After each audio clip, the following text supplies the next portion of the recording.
The chill of an early fall gently pushed me into Southeast Texas just days ago.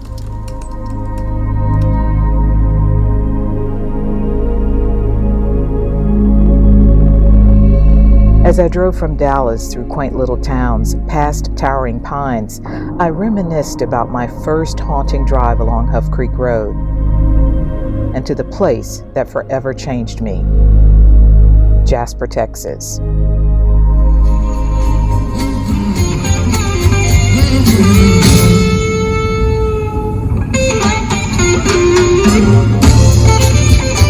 I'm returning to Jasper at the request of Spectrum News Texas on this, the dawn of a new civil rights renaissance in America. Rooted in the Black Lives Matter movement and the sickening modern-day lynching of George Floyd on tape, I'm headed back to a place to re-examine another infamous case that also garnered world attention, the dragging death of 49-year-old James Byrd Jr., a black man, in 1998.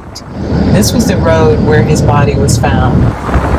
I'm driving this ominous stretch of Huff Creek Road, in part to relive the first time I took this painful journey 21 years ago. Oh my God.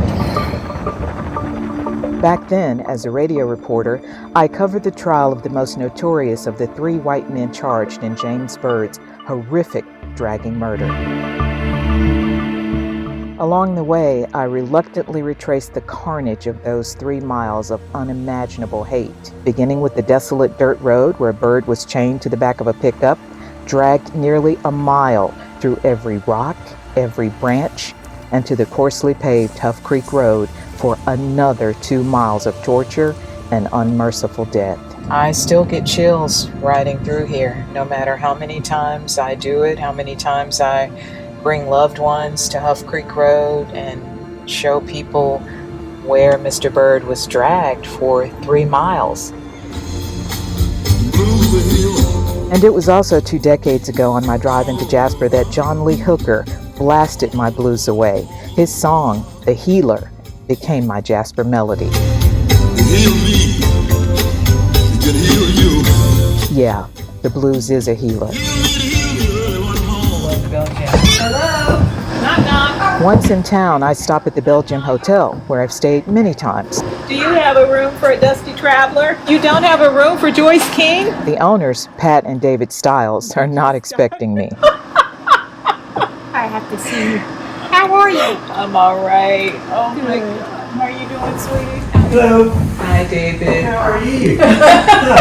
Pat and David are happy to see me and curious about my surprise visit. My mission?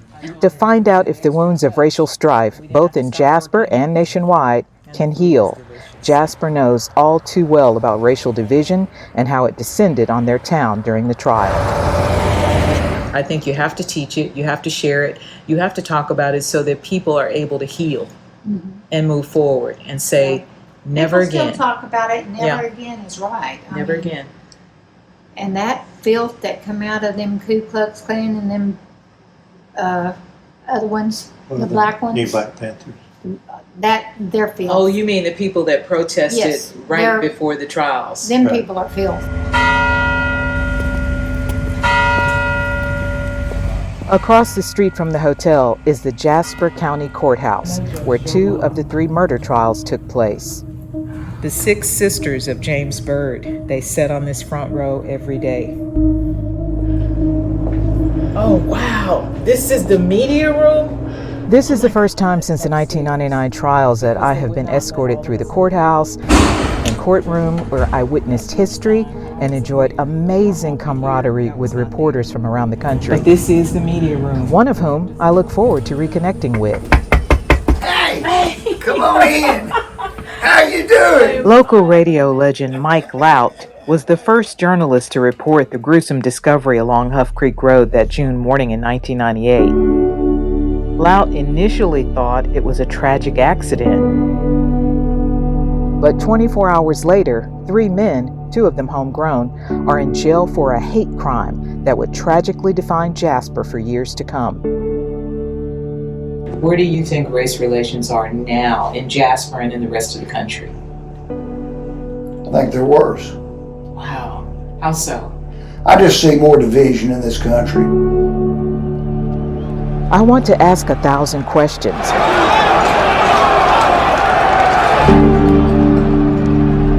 How did Jasper change after 3 capital murder convictions? Did black and white reconcile anything? And do Jasper residents now believe that Black Lives Matter? Say whatever comes to your mind when I say Black Lives Matter. What comes to your mind? I think all lives matter. And what do you mean? And I think that the Black Lives Matter is a movement that deserves recognition because of what has happened in some incidents in this country. But I think now that whole deal is tarnished by all this violence that comes around it. Leaving the radio station and looking around, I see signs that progress has been made. I pause at a park named in memory of James Byrd Jr. There is a young black man, perhaps a student, shooting hoops, alone, in a zone, on the court. The iron fence that once segregated the whites from the blacks at the town cemetery is long gone, but so is most of the Byrd family. Sadly, the parents have died, the father only recently. After his memorial, youngest daughter, LaVon Harris, was preparing to leave Jasper. Before she did, I asked her thoughts on race relations in the age of George Floyd. I think of your brother, and I think of George Floyd in the same breath. Have we reached that promised land of things are better? If we haven't, how far do we have to go to get there? We have a long way to go. Because when James died in 1998, I mean, it's eye-opening for the whole world. And my thinking was, now they know the effects of hate. Now people know, they learned. Some people learn from the mistakes. But when you take 2 steps forward, you always got to go back, because something's going to put you back into that situation. Right. But as long as you have more forwards than backwards, we may have opportunity to get there. But right now, I don't see it, but I'm still hopeful that it will happen one day, once we come together as one race. There is so much at stake for this tiny town, for our entire country. If we do not stop this emboldened hate, this disdain for democracy, and restore a greater level of decency, faith, and compassion, I fear we will have lost what millions of us love most, the potential of America as we continue to work on things together. It's what's on my mind as I visit the grave of James Byrd Jr. and in my heart as I prepare to say goodbye to Jasper. I never got to meet you, but you sure put me on a journey. And I will not let them forget you. I never will let them forget you.